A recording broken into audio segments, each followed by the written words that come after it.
go to Kano now, where Arise News correspondent Benga Ashiru is on the ground. Good morning, Benga Ashiru. Good morning. Thank you indeed, Dr. Ruben, Ayo, and Rufai. I must tell you that the process has gotten to a very intriguing and interesting one. But right now we are live at Zungeru Road, just a stone throw to INEC headquarters. When you look down right here, just not too far, you can see the INEC headquarters. We understand that collation is expected to resume after the break of the middle of the night by 10 a.m., but collation is yet to start. The result has so far been very interesting, considering that Kano is arguably the powerhouse of Nigeria's politics, and you can make a sense of all this when you understand the fact that it's natural that tempers, anxieties are flaring up, and because of the high stake in this electioneering process. But when we look at the provision of the law and how the winner would emerge, because that is the anxious moments Nigerians are facing right now. You look at section 134, subsection 2 of the Constitution that says that a duly elected winner must have the highest majority votes in at least 2/3 of 25%, and also 25% of 2/3 of the states. 2/3 makes 24 states. So we are looking at the person who would have the highest number of votes, and the spread required from 2/3 of required of the 25% of 2/3 of the state, which is 25% of the votes in 24 states. But now we also look at the provisions of section 134, subsection 3, that say that in a default of a duly elected winner, we would. Am I still on? Yes, we can hear you. I can't get the feedback. Anyway, Benga Ashiru there. It's just that we lost the audio connection with him. But I was going to ask him.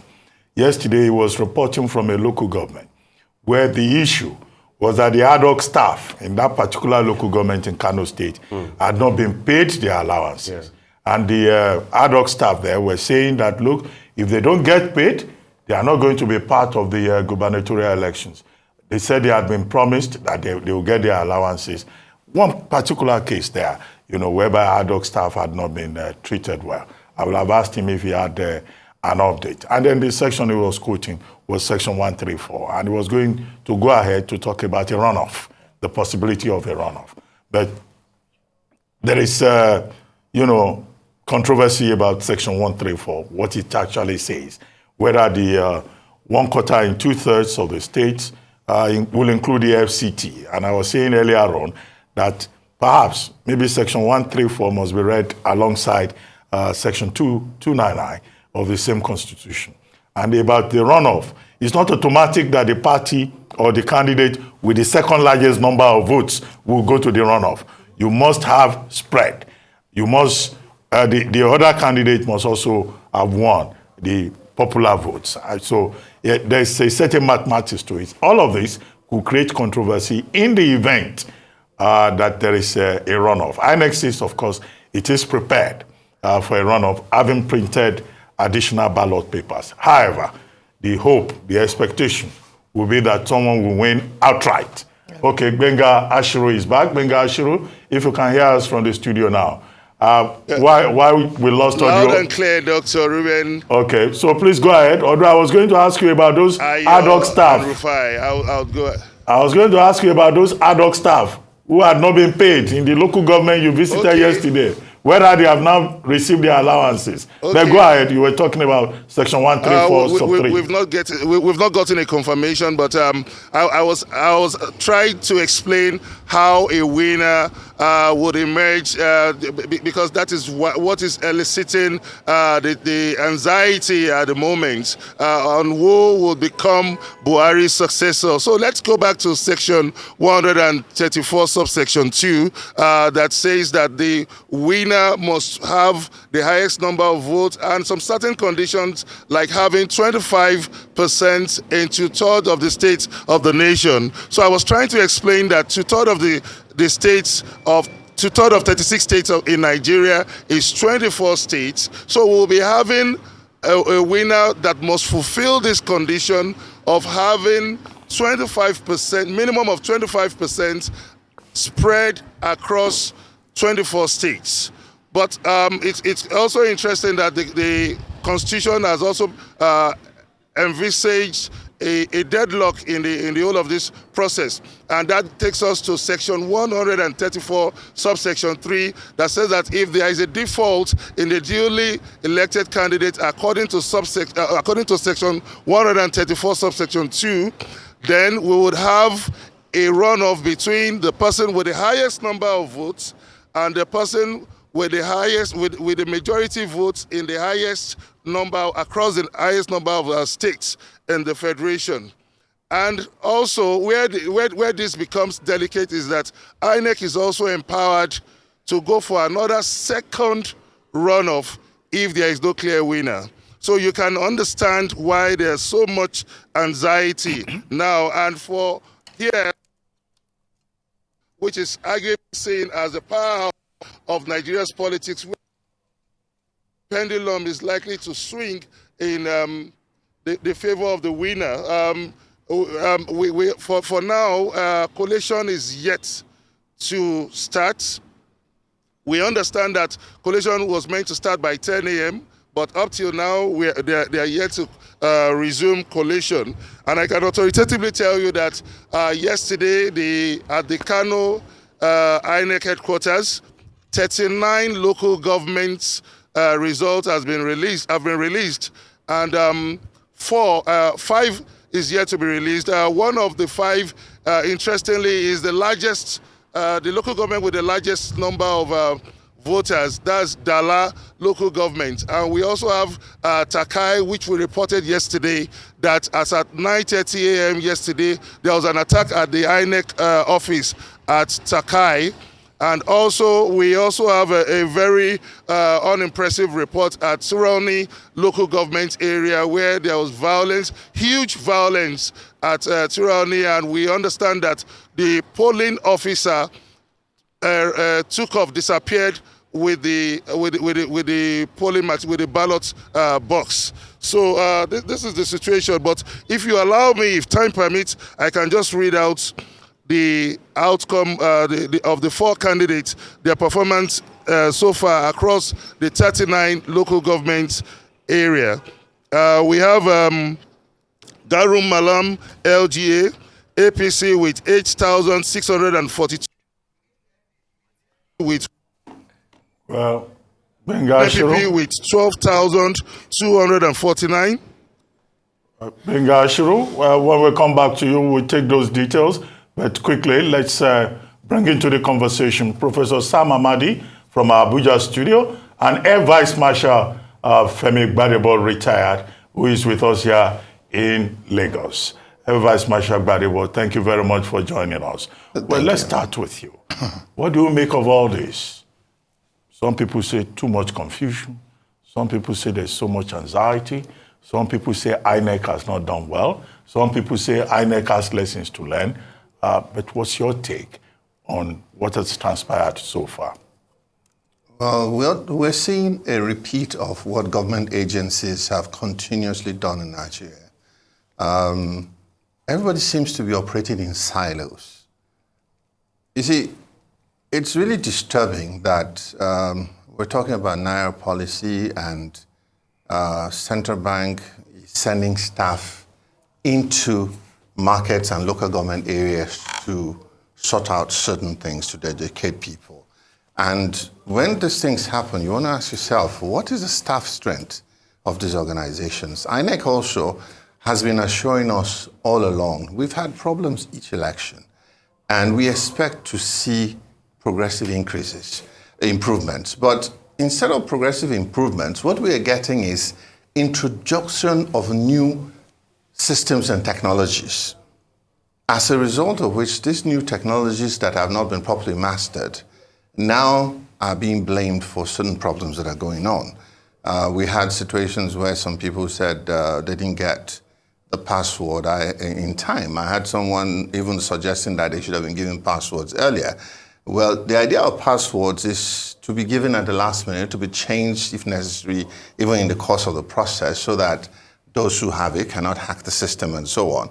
But you must have a system whereby you get the passwords to the people on the whatever means you are going to use, or you have 4 or 5 passwords already sorted out and given codes like A, Z, Y, and every morning somebody in control says password to today's Z, and all those who are in charge know what is going on.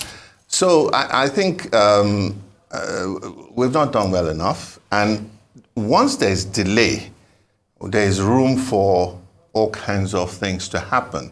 We're beginning to see parties coming out and threatening and releasing their own results and claiming that something untoward is being perfected at INEC headquarters. Like I said, it's not good enough, and we need to go beyond this. All right, let me come to Professor Sam Amadi, who's joining us from our Abuja studio. Good morning, and thank you for joining us today. I'd like you to just share. So we've talked about and assessed the performance of INEC in this election. They're still collating results. However, some interesting results have come forward. So some traditional strongholds of certain parties have been lost. Some governors have lost their bid in terms of their senatorial ambitions. We have the governors like Professor Ben Ayade of Cross River State. We have the DG of the APC-PCC, Governor Lalong, who's lost his seat as well. These are some upsets, and just following the announcement of the Ojo results in Lagos State, we find that Labour Party has taken Lagos State. I mean, we're still expecting the official INEC announcement, but from the breakdown of all the results so far, all 20 local governments have come through. We can see the results. What does this portend for elections, this particular election? And of course, we're now looking forward to the gubernatorial elections and the architecture, political architecture of Nigeria as it stands today. I think first, on the positive note, it is clear that this election has charted for us a path that was emerging in very faint contours. For example, we know that Nigerian, with the demographic shift, young people, essentially more of a middle class, even though the economic situation is bad, but middle class in terms of professionalism, we're now, a lot of our youth are into service sector and less on manufacturing. The implication for political economy is that you have a Nigerian population that are no longer rooted to tradition, whether it's ethnic, religious. So you have young people who are now making political choices either on ideology, either on a wokish culture, or either on some principles, integrity, freshness, youth, whatever. And so you see that play out in this election, in spite of the bungling in terms of project management by INEC. So the results we're getting suggest clearly a new direction that if we can consolidate and deepen, we might be transcending the crisis of democracy since the 1960s, the First Republic, and the failure. So on the good note, we are seeing a small, some kind of pencil edges of what could emerge as a new Nigerian politics that will be dominated more by current norms, current trends, and issues of the day, rather than catered to the past. That's a good note, and it depends on what we do post-election, whether there's greater political mobilization and deepening the issues that throw up these movements across the country. Even in some of the old parties, we can see factions that are now coming with more youthful agenda. Professor Amadi. But on the INEC performance. Professor Amadi, sorry to interrupt you. Just stay with us. AVM Gbadebo, please stay with us. We need to go straight to Bayelsa, the Bayelsa State Collation Center. PDP 2334. PDP 2334. PRP 06. PRP 06, SDP 98, SDP 98, YPP 23,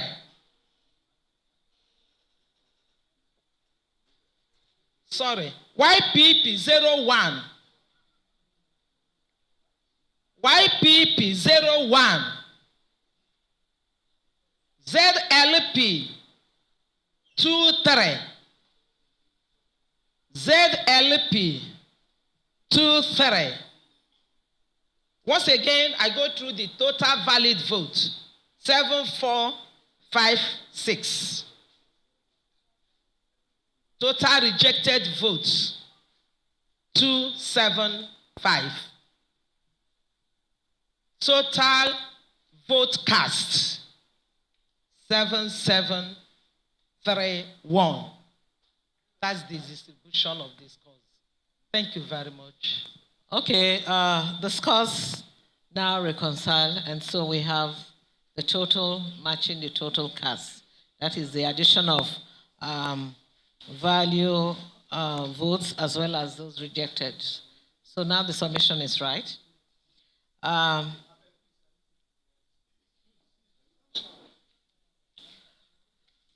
Okay. Do you have any of the polls, booths cancelled? Any cancelled booths? None. Were there challenges? Well, the challenges I discovered was the mistakes made by the POs and the collation officers. There were so many cancellations, so which we were able to reconcile. Thank you very much. So open the floor for comments, if there are comments or observations. Yes, the first one here, please.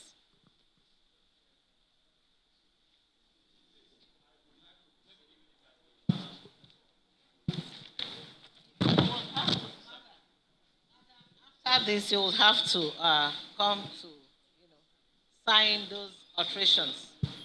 Yes, the comments. My name is Right Honorable Talford Ongolo. I am the State Coalition Agent for the People's Democratic Party. Now, I want to raise a very, very fundamental issue as a preliminary point. Now, yesterday, she was given the benefit of going to tidy up her work, but she has limits. This morning, I was just telling my learned friend that she has now come to give us new scores. You remember that we all have spreadsheets duly signed by the agents as required by law, as they are entitled to do whenever they are present in any exercise undertaken by INEC. And therein, you have scores. You have scores for the various parties. It cannot be arbitrarily allocated to anybody. What I was expecting was slight errors. But for instance, my learned friend's scores, I've just told him, have been reduced by nearly from 3,053 to 3,005 now. PDP scores have also been reduced from 2,340 to 2,304. My agents have just indicated to me that they all were parties to the exercise, and that it is unheard of for a collation officer to later go back and begin to say, I know I've cancelled, I will reduce your own by so number. Then other parties too. This is outside our province, and she cannot do that. Apart from, I agree with you in the interest of harmony, in the interest of justice. Whatever we do here must be done in such a way that the will of the people will be allowed to prevail. But we are not robots. Yes. Our integrity is at stake. Madam, our collation officer, is well known all over the country.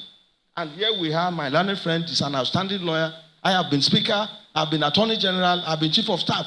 We are prominent people here that have congregated, and taxpayers' money have been paid for right caliber of people to superintend over this process. So it cannot be accepted that she will give scores arbitrarily to anybody she likes, any party she likes. That is beyond the province of going to tidy up her work. Yes. That is the preliminary issue, because I have problems with calculations, and I thought that those were the things we were going to, summations. Okay. Thank you. Let that issue be resolved first. Thank you. Thank you. I think we'll just take all the observations so that we treat them once. Thank you. Good morning, everybody. Good morning. All protocols duly observed. My name is Dr. Dennis Otiotiu of the APC. First, before I even come to this, I want to state that in Nimbe local government, precisely Ward 12, 9 polling units. Okay, Bayelsa Collation Center there, on the screen. But now we'll come back to the studio. And before we went on that trip to Bayelsa, Professor Sam Amadi, if you are still there, you were going to talk about INEC performance. If you could do that very quickly so that we wrap this up and move on to the next item. Okay, quickly. So my point is that, look, in spite of this very good science, INEC failed. And the 3 points to make quickly. You see, in 2019, there was a debate around server. PDP alleged they were rigged because the votes in the server was not, and the court dismissed that. And we fought for the Electoral Act. Now, Electoral Act says in section 60 that you have to upload results immediately. Clause 38 of the guideline issued by INEC makes a crime for any PO not to do so. So one of the things people can understand is why INEC has test run this. This is the main innovation in this Electoral Act. Why did we have these long hours of delay that has now shrouded this with all kinds of problems? So my worry is that we've not improved from 2015. 2015, we had elections in almost everywhere. In 2023, in many parts in Obiagbo, in my own local government in Ongobala, in a particular village, 5 polling units, 2 only had election up till now. So the Constitution did not intend that we should differentiate citizens and then come to a collection center and they call the result for the person who won. The Constitution intend that at least minimum requirement that everybody votes who is entitled to vote, and all the polling units, INEC was in control. INEC, in some places in Abuja, I saw, there are no tables. 12 o'clock, they arrive, no table. People have to go to their homes to bring table for INEC to use. Pen, ink, pad, finished. This is not rocket science. If you allow Shell or any logistic company in the world to even do these basics, without the 306 billion spent, they will get a better result. So there are 2 issues here. The gross failure of logistics, basic things. Is it programmed to fail, or was it just circumstances? BVAS or no BVAS? BVAS didn't fail. What failed was people who refused to trigger those processes. So I can't wrap my head around why INEC failed in very basic things. Let's even not talk about the integrity of the results, whether there are some fraud. We're talking about basic electoral issues, like being there, ensure that people vote. There was no violence. Thankfully, we didn't hear about the massive violence of thugs coming to scatter or kill people.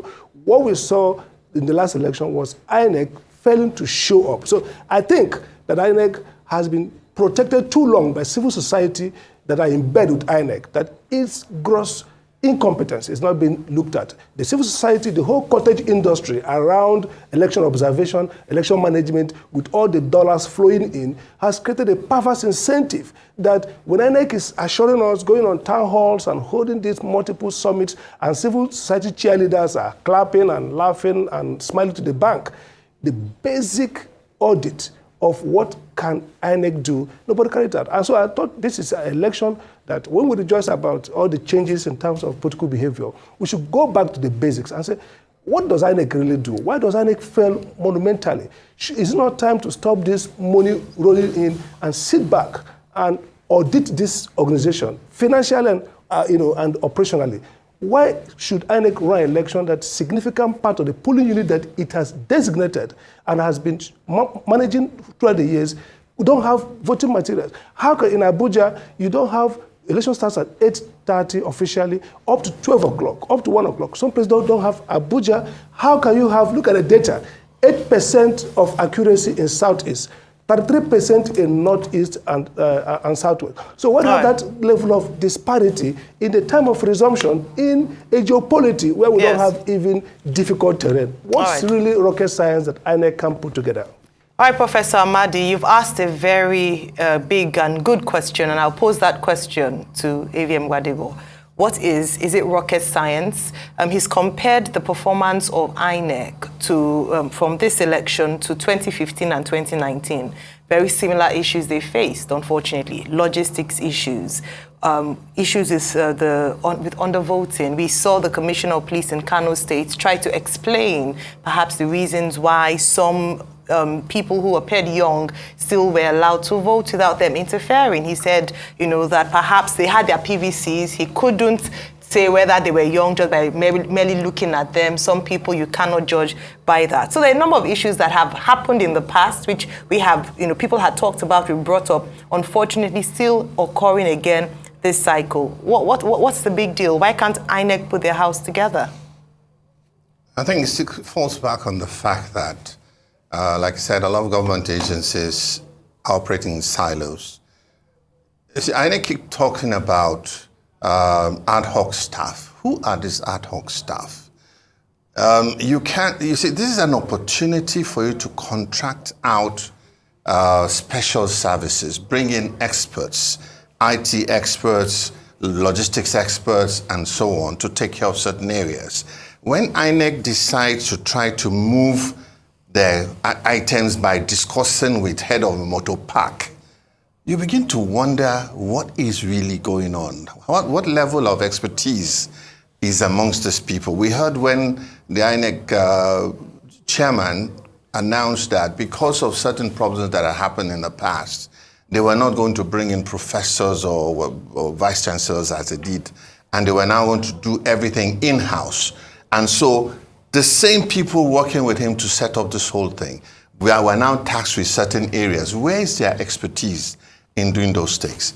I think, like Professor Amadi said, civil societies and everybody needs to start asking questions. The people who seem to have been working with INEC from day one are civil societies, but we have professional bodies. We have the Bar Association, we have the Nigerian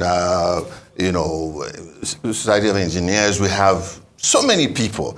I mean, for God's sake, how can you organize this kind of major operations and you don't have any medical arrangements on ground in any area?